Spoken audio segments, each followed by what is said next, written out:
ভাই সাইড দেন, ভাই সাইড দেন।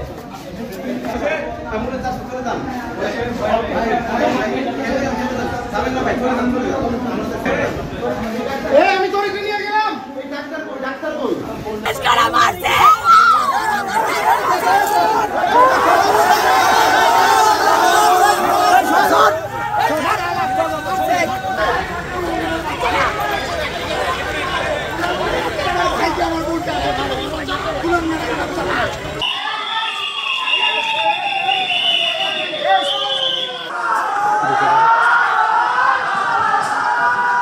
ছাত্রলীগ সে ঘৃণ্য প্রসেসে ছাত্রদের বিরুদ্ধে দাঁড়িয়ে সে আমাদের উপর হামলা করে। আমরা বলতে চাই ছাত্রলীগের রাজনীতি হওয়া উচিত ছিল ছাত্রদের জন্য। সে ছাত্রদের বিরুদ্ধে দাঁড়িয়ে সে আসলে কিসের রাজনীতি বাংলাদেশে কায়েম করতে চায়, সেটা আমাদের ছাত্রলীগের কাছে বড় প্রশ্ন।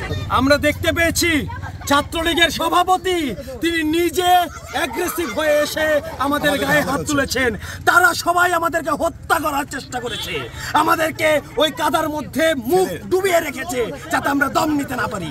এলোপাথারি লাঠি দিয়েছে, লাঠি দিয়ে বাড়ি দিয়েছে। এই যে হত্যা চেষ্টা, এর বিচার করতে হবে, এই স্বাধীন বাংলার বুকে করতে হবে। কোনো ধরনের বিশৃঙ্খলা পরিস্থিতি হোক জাহাঙ্গীরনগর বিশ্ববিদ্যালয়ে আমরা আমাদের পক্ষ থেকে কোনো ধরনের করি নাই, কিন্তু তারা কেন আমাদের নেত্রীকে নিয়ে বা নিজেদেরকে রাজাকার পরিচয় করবে? রাজাকার তো কোনো প্রতিবাদের ভাষা হতে পারে না।